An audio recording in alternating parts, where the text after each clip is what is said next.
Welcome to the forgotten ridge where men were ordered to walk through clouds of gas and rain and hold a line no one believed could survive. April 16th, 1917. Chemin des Dames, northern France. The sky trembled before dawn. The ridges of Eisen glowed faintly beneath flares and thunder. Smoke clung to the chalk slopes like a ghost refusing to rise. Below it, the 107th Infantry Regiment tightened their straps, faces streaked with white dust and fear. Engines coughed in the distance, tanks half buried in mud, horses thrashing signal wires cut. Command said the ridge would fall by midday, but the ground answered with silence and steel. Inside a shattered dugout, a voice broke through the static, "Tenez la ligne." "Quoi qu'il arrive." Hold the line, whatever happens. No one questioned it. They had long since stopped asking why. When the whistles blew, the world became vibration, bayonets rattling, breath burning in lungs, hands trembling on triggers, slick with rain. The ridge was alive, screaming, swallowing everything human. And yet somewhere between despair and duty, the 107th held. This was not victory. It was endurance carved into the mud of Chemin des Dames, a battle written in exhaustion, not glory. Smoke in lungs, steel vibrates, a single order cuts through the noise. This is Germans never expected the 107th French Infantry to hold the line at Chemin des Dames, 1917. Before we begin, leave a comment telling us where you're watching from and the exact minute you're listening. Because somewhere in another time, another place, someone once stood in the same silence you're hearing now. April 1917. France had been bleeding for nearly 3 years. The Ain River Valley, once vineyards and quiet farms, had become a labyrinth of trenches, barbed wire, and rain-filled craters stretching as far as the eye could see. It was here that General Robert Nivelle, confident and calculating, promised a victory so decisive that the war would end in days. "We shall break through in 48 hours, he told his men, words that rippled through every regiment, like gospel and curse. The 107th Infantry Regiment, drawn largely from the Nord and Pas-de-Calais regions, had already tasted the mud of Verdun and the Somme. They were veterans of survival, though few would call themselves lucky. When orders came to regroup near the Chemin des Dames ridge, that narrow chalk spine of land running east to west, between the Aisne and the Ailette rivers, they knew what it meant, another frontal assault against German fortifications they had never managed to reach. The ridge was no ordinary hill. Beneath its calm outline were caves, tunnels, and deep quarries that the Germans had transformed into underground cities. Ammunition depots, field hospitals, machine gun nests, all carved into stone. When French reconnaissance balloons rose above the valley, they saw nothing but broken fields and illusion. What they didn't see were the concrete bunkers buried under the hills, connected by an invisible network of corridors. The Germans called it Die Drachenhöhle, the Dragon's Cave. And for good reason. For weeks before the offensive, the 107th trained under skies that never cleared. Artillery thundered day and night. The chalk dust coated their skin until they looked like ghosts. Engineers briefed them on the new Schneider and Saint-Chamond tanks, the pride of the Republic, but few in the infantry believed the machines would make it past the first trench. Every soldier carried 3 grenades, a bayonet, a gas mask, and a pocket note from home. Those notes, folded tight inside tunics, were often the only personal thing left after the shelling. The regiment's commanding officer, Colonel René de Cézille, was a man of precision, a career soldier who had come to believe that order could outlast chaos. He told his men, "You will not die. You will persist." But as they marched toward the front line near Craonne, every step sank deeper into mud that smelled of iron and decay. One survivor later wrote, "We did not walk toward battle. We slid into it." In the weeks leading up to the assault, weather turned the terrain into a swamp. Trenches collapsed, cables snapped, and the supply lines broke under their own weight. Rations failed to arrive for days. Water had to be collected from shell holes. One artillery battery reported 40% of its horses dead before even reaching the line. Yet somehow, Nivelle insisted the offensive would begin on schedule April 16th, 6 a.m. sharp. The irony was brutal. While French divisions struggled uphill, German forces under General von Boehn had been waiting for months. Their intelligence reports had intercepted fragments of the French plan, and they reinforced the ridge with machine guns, flamethrowers, and hidden mortar pits. The men of the 107th were not walking into a surprise attack. They were walking into an execution zone. Still, morale was a strange thing in 1917. It no longer came from speeches or flags, it came from routine. The ritual of cleaning rifles, boiling coffee, lacing boots, writing to mothers who no longer replied. Discipline, not faith, kept them moving. In letters later recovered from field mail, one corporal wrote, "We don't ask if we'll win. We only ask if we'll live to see the next command." On the eve of the battle, rain lashed against the dugouts like nails. The regiment huddled under canvas sheets that did little to stop the damp. Some men prayed, others smoked in silence. The faint hum of engines tanks lined up behind the ridge blended with the crackle of field radios. In a shallow trench north of the Crayon Plateau, Private Jules Morant carved a single word into his rifle butt: "Tiens," hold. It wasn't courage, it was resignation forged into steel. At 5:30 a.m., the French artillery opened fire, the largest bombardment the sector had seen since Verdun. For hours, the horizon vanished in fire and smoke. Officers believed the German line was crumbling, unaware that many shells exploded harmlessly against underground fortifications. The men of the 107th crouched in their forward trench, waiting for the signal, each minute stretching like eternity. Then came the whistle. The first wave rose, moving through fog that glowed orange under explosions. Mud sucked at their boots. Bodies stumbled before they ever reached the wire. By mid-morning, they realized the enemy had not fallen back at all. The machine guns were intact, perfectly sighted and waiting. The miracle breakthrough Nivelle promised was already bleeding out in the rain. Yet amidst that chaos, something shifted, not in orders but in timing. As German reserves moved east to counter British advances, near Arras, parts of their line at Chemin des Dames were left thin. The 107th, positioned slightly west of the heaviest fire, found a narrow corridor of terrain, a depression between two ridges that offered a temporary hold. They seized it, not through strategy, but instinct, digging in under fire, refusing to retreat even when communication lines were cut. It was this moment of blind endurance, not brilliance, that turned their position into a symbol of defiance. The regiment did not advance. They did not retreat. They simply held hour after hour until the command realized the impossible. The line had not collapsed. When the smoke cleared on the second day, the ridge was still in German hands, but the 107th had not vanished. Out of 900 who began the assault, fewer than 400 stood. Their rifles were bent, their uniforms shredded, but their position was intact. The map had not changed much, but something in history had. For the first time, the French command realized that holding, not advancing, could mean victory of another kind. And so, under skies still gray with rain and smoke, the ridge stood divided, the lines unmoved. But in that fragile stalemate, an unexpected truth emerged. The regiment that was supposed to break had become the fulcrum that held an entire front together. They believed the enemy was stronger, but timing, exhaustion, and sheer refusal to die had flipped the map. And from that moment, Chemin des Dames was no longer just a place on the Aisne, it was a wound that refused to close. Before the storm at Chemin des Dames, there were months of waiting, months that trained the men of the 107th Infantry Regiment, not for victory, but for endurance. They had returned from the Somme sector in the winter of 1916, reduced to half strength. The regiment's paper roster listed 2,200 men, but fewer than 1,300 were fit for service. Frostbite, trench fever, and malnutrition had done what bullets could not. In the barracks of Montreuil-sur-Mer, new recruits arrived every week, young, untested faces, still soft, some barely 18. The veterans called them Les Bleus, the Blues, a name that carried both mockery and pity. Captain Henri Valette, who commanded the Tourcoing Company, wrote in his log, "They send us children to replace ghosts. We drill them, we shout at them, and still their eyes don't yet understand mud or death. But when they do, it's too late." That's how a regiment stays alive. Training was a rhythm without rest. Every dawn began with a Pell roll call shouted across frozen yards, followed by rifle inspection, bayonet drills, and forced marches through the sleet. Officers demanded precision, even in exhaustion. The 107th was not an elite regiment, but it was a disciplined one forged by repetition. Failures had become their teachers.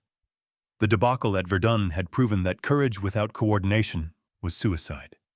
So they studied the lessons etched in casualty reports. Don't bunch up under fire, move only when the guns stop, and never trust that they've stopped for good. If you can't advance, dig deeper. By early 1917, the regiment received a small detachment of Hotchkiss M1914 machine guns, 22 of them each requiring 3 men to operate. They were the backbone of the defensive lines. But few soldiers truly understood how to handle the weapon's weight and overheating mechanism, so for weeks, training fields echoed with metallic rhythm belts, rattling tripods, sinking into mud gunners shouting to coordinate cooling cycles. The manual claimed the weapon could fire 450 rounds per minute. In practice, it jammed after 60. Still, the men learned to adapt. They rotated firing crews every 2 minutes to keep hands from burning wrapped barrels in wet rags scavenged from field kitchens. Improvisation became doctrine. Technology crept into their daily lives like an uninvited ghost. For the first time, the regiment trained alongside tanks, monstrous Schneider CA-1s with 75mm cannons mounted on their sides. They looked invincible on parade grounds, but broke down on uneven soil. The crews covered in oil and soot called them steel coffins. One mechanic calculated the fuel ratio with grim humor, 80 liters per kilometer, if you're lucky. The infantrymen didn't envy them. They trusted their own boots more than the machines. But the command wanted synergy infantry and armor advancing together, an impossible choreography across no man's land. The officers rehearsed it daily, signal flares, hand gestures, timing sequences. The reality was, chaos tanks were slow visibility, poor, and communications non-existent once the shells started falling. Yet the men practiced anyway, because practice, even futile, was safer than idleness. Every week, they rotated between training camps and reserve trenches. There was no rest, only repetition. Dig, march, fire, clean. In between, the chaplain read letters from home, often censored beyond recognition. Rations arrived irregularly, 700 grams of bread per day, a quarter liter of wine, sometimes less. Soap was rarer than ammunition. Still, the men found rituals to survive the monotony, swapping tobacco for thread-sharpening bayonets and secret carving initials into rifle stocks. Private Jules Morant, the same who carved tiens before the battle, wrote in a note recovered months later, "They tell us we're ready. Ready for what no one says. The officers speak of honor. We only count boots that still fit. Trust, that was the invisible weapon. The 107th was built on pairs, 2 men per foxhole, 2 per machine gun, 2 per trench watch. One slept while the other listened. One fired while the other fed the belt. The veterans taught the newcomers without sentiment how to move silently in mud, how to tell gas from fog by smell, how to write your name on your dog tag so it wouldn't wash away. When the battalion transferred to Berriobac, morale was low, but cohesion was high. They had become a machine of flesh and memory, imperfect, but synchronized. Colonel de Cézille ordered one final exercise, a simulated advance under live artillery fire. Shells landed 50 meters ahead, close enough to feel the pressure in the lungs. No one flinched. The colonel turned to his aide and said, "They have learned what fear cannot teach." By late March, the regiment's logistics officers had compiled grim but precise data. Average casualty rate per assault company in 1916, 38%. Projected loss rate for Chemin des Dames, 45 to 50%. Ammunition resupply interval once every 14 hours. These numbers weren't predictions, they were prophecies written in ink. Every soldier knew them, yet none asked for delay. Orders were orders, and in the French army of 1917, questioning them was mutiny, so they drilled. They packed ammunition boxes by hand. They waterproofed rifles with candle wax. They memorized every contour of the chalk ridge on maps smudged by mud and sweat. When one of the engineers joked, "We could draw it blindfolded," a corporal replied, "We'll be buried in it anyway." As April approached, the weather worsened. Rain turned roads into rivers, supply wagons overturned in the dark. But somehow, through exhaustion and irony, the 107th reached its assigned sector intact. Their readiness was not born of confidence. It was forged in failure. Every lesson had been paid for by blood at Verdun and the Somme. Now, at Chemin des Dames, they carried those lessons like armor no one could see. When dawn came on April 16th and the signal flare streaked above the valley, no one shouted. No one cheered. They simply stood, rifles in hand, waiting for the earth to open, because by then training had ended and everything else was survival. At 6:00 a.m. on April 16, 1917, the valley below the Chemin des Dames disappeared in flame. The thunder of the French barrage rolled back through the ridges, a continuous roar that made conversation impossible. For 2 days, the guns had fired over 5.2 million shells, tearing open the earth and flattening what little forest remained. The 107th Infantry waited in their jumping-off trenches, helmets pressed low, boots half buried in chalky mud that shivered with every concussion.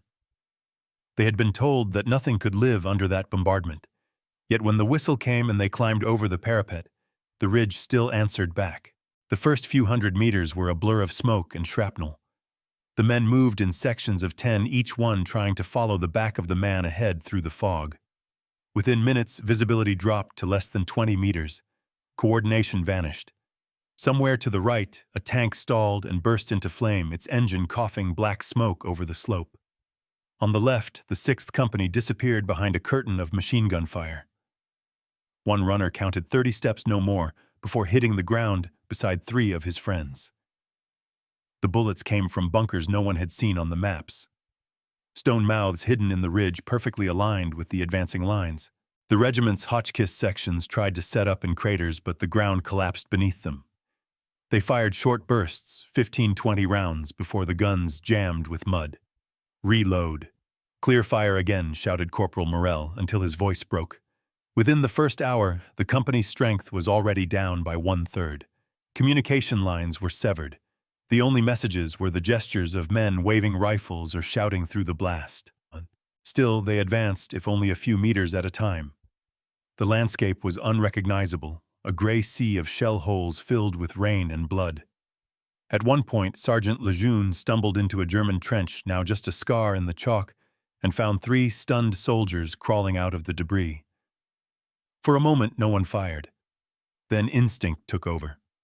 When it was done, he dropped his empty rifle and picked up theirs cleaner, lighter, and moved on without looking back. By noon, the attack had fragmented into isolated pockets. The 107th held a shallow depression near the ruined hamlet of Crayon, a position not on any plan but defensible by chance. They dug in with bayonets, piling corpses as cover. The rain returned, washing blood into the trenches. The air stank of gas, not the green clouds of chlorine, but a faint, bitter tang that burned the throat.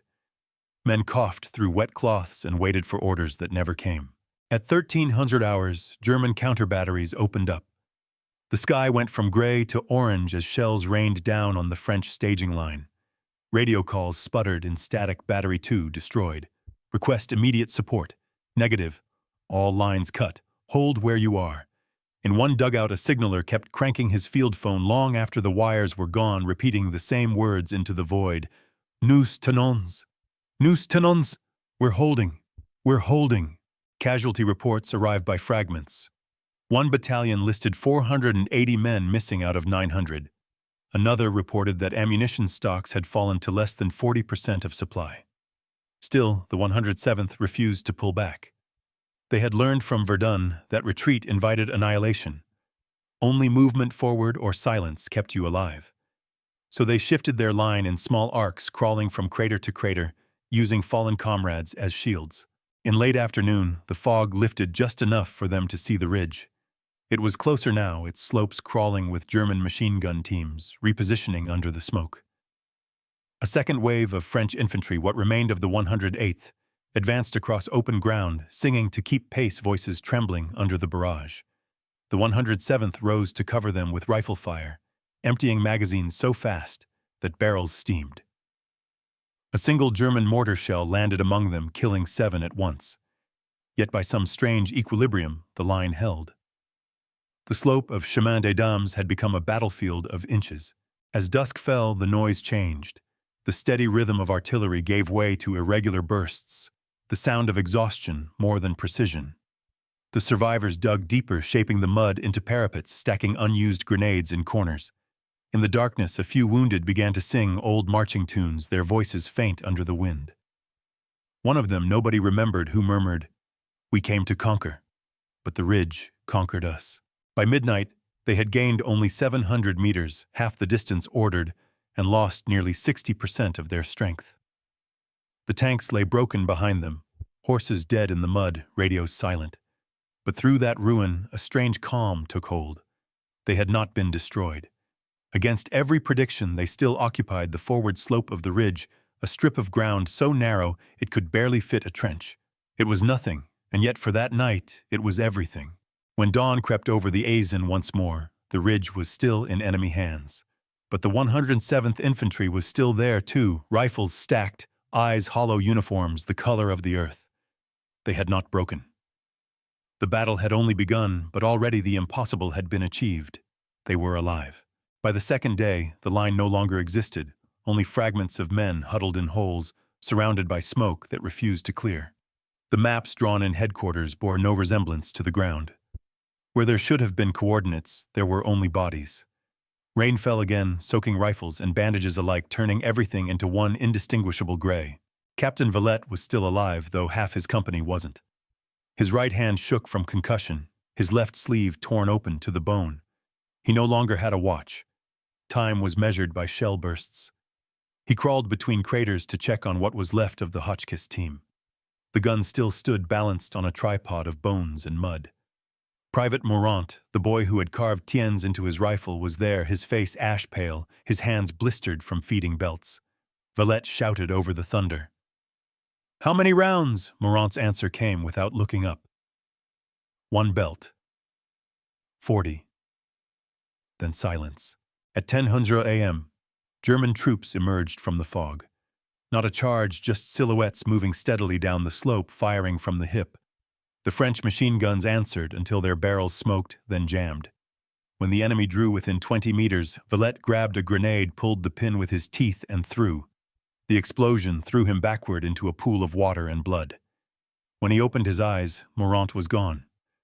Only the rifle with the carved word remained half buried in the mud. Further down the line, radio operators fought their own battle with silence.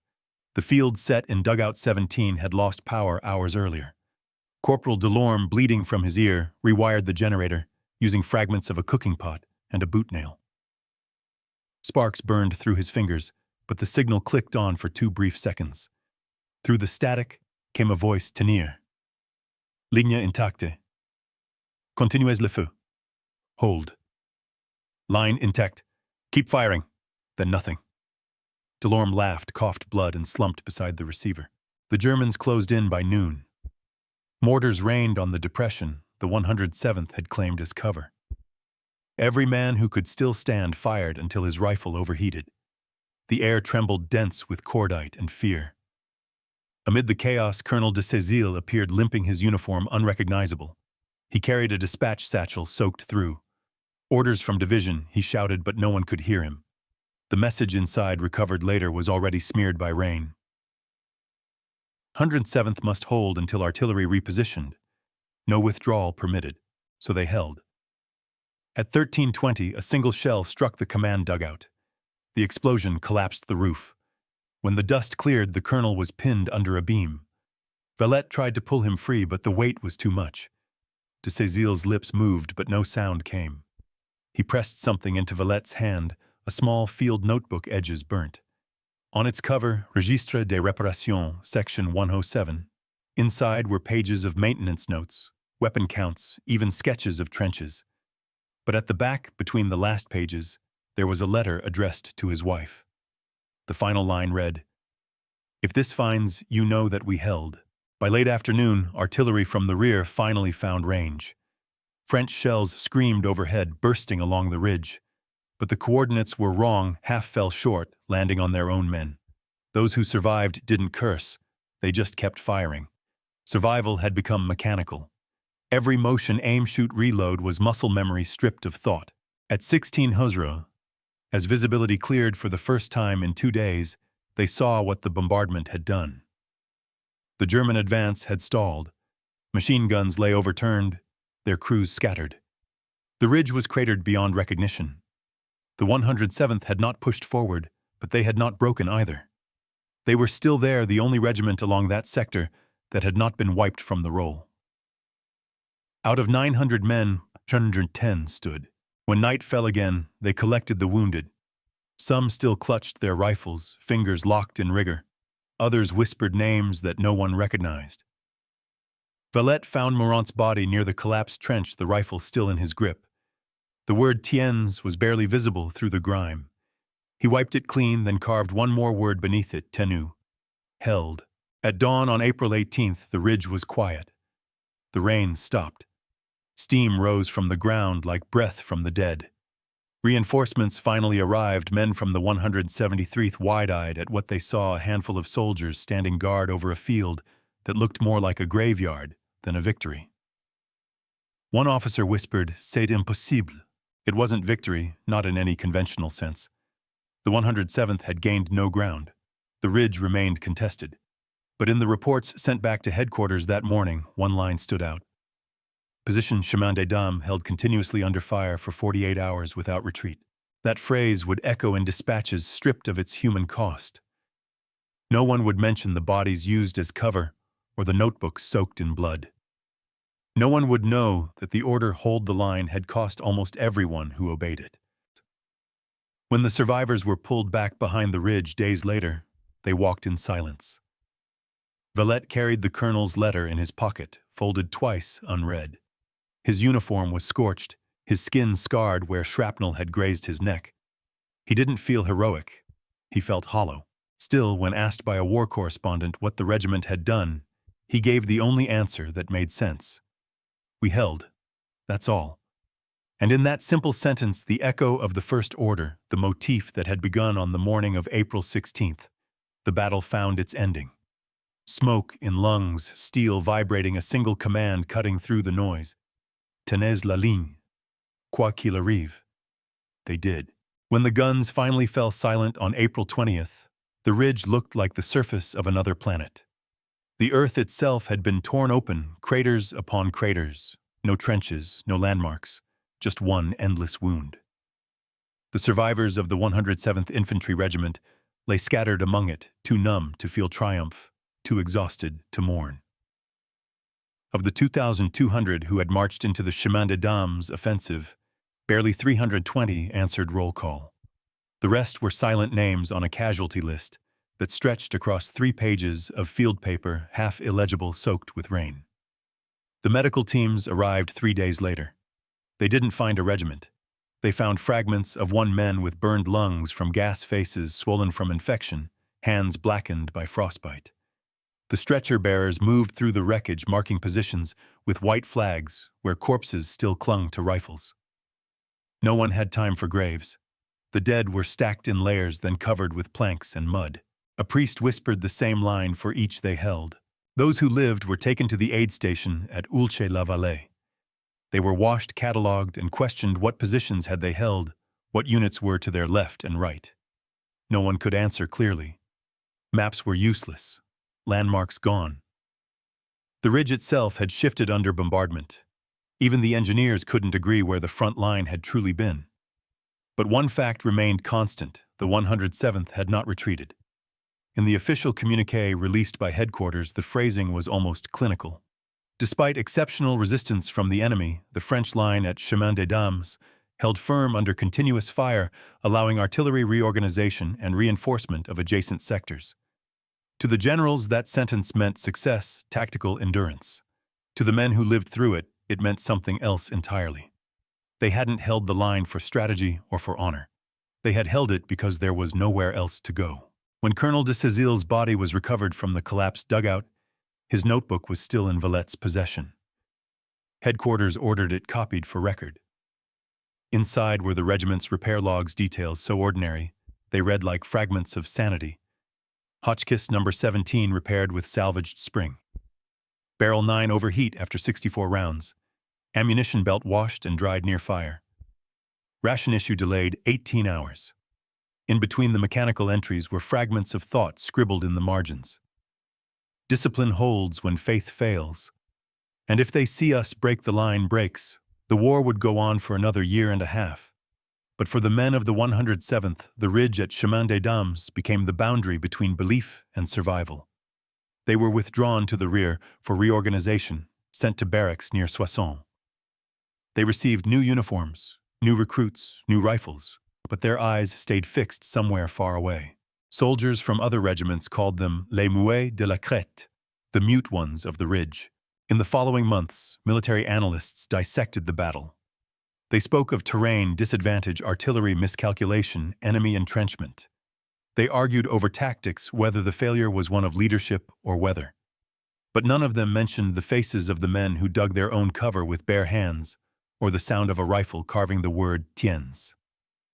The 107th became a lesson not in strategy, but in endurance under impossible odds.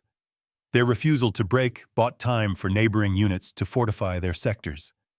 That delay, historians later wrote, prevented a German counteroffensive that could have collapsed the entire Eisen front. The cost was unimaginable, but the line held, and that single fact rewrote the outcome of the spring campaign. When the war ended in November 1918, the survivors returned to a France that no longer looked like the one they'd left. Streets were filled with parades, flags, speeches. But the men of the 107th didn't join the crowds. Many couldn't. They limped through the train stations unnoticed, their decorations arriving months later by post. One photograph taken that winter shows Valette standing in uniform beside a hospital ward, his face thin, his right hand wrapped in bandages. On the back of the photo in faint pencil, someone had written, "The ridge is gone, but it never leaves." In the years that followed, the memory of Chemin des Dames faded from newspapers. It was too costly, too confusing, too stained by the mutinies that followed the offensive. Yet within the regiment's own circles, stories survived not of victory, but of persistence. At reunions, they rarely spoke of tactics or orders. They spoke of small things, how one man shared his last cigarette under fire, how another carried a comrade's dog tag 3 miles before collapsing. Each detail was a fragment of humanity rescued from chaos. Luck had played its part too. A delay in German artillery targeting a misfire that spared an entire platoon, a gust of wind that blew gas away from a dugout. Each one the difference between survival and silence. Yet the men never attributed their endurance to luck alone. They had learned that skill could not defeat randomness, but it could coexist with it. A clean rifle, a steady hand, a word spoken at the right time. Those were the small acts that kept order alive when reason had vanished. The officers who studied the campaign later called it a turning point in French command doctrine. Gone was the blind faith in offensive à outrance. Gone too the illusion that bravery alone could conquer industrial firepower. Chemin des Dames forced a reckoning, a shift toward coordination, communication, and restraint. It was no longer about glorious advance. It was about endurance, logistics, and the simple art of staying alive. In 1923, a memorial was erected near Craonne, a stone obelisk inscribed with the words, "Ils ont tenu." They held. Few visitors came. The veterans who did stood in silence, hands clasped behind their backs. Some left tokens, medals, buttons, a torn notebook cover. Among them was Valette's worn field copy of de Cézille's repair log, the one that had survived the bombardment. He left it at the base of the monument and walked away without looking back. He never married. He spent his post-war years teaching arithmetic in a small school in Artois, the kind of calm that only men who have seen chaos can appreciate. When he died in 1941, neighbors found among his possessions one object, the rifle with the carved word "Tiens." Beneath it, faint but visible, was the second word he had added years before "tenu."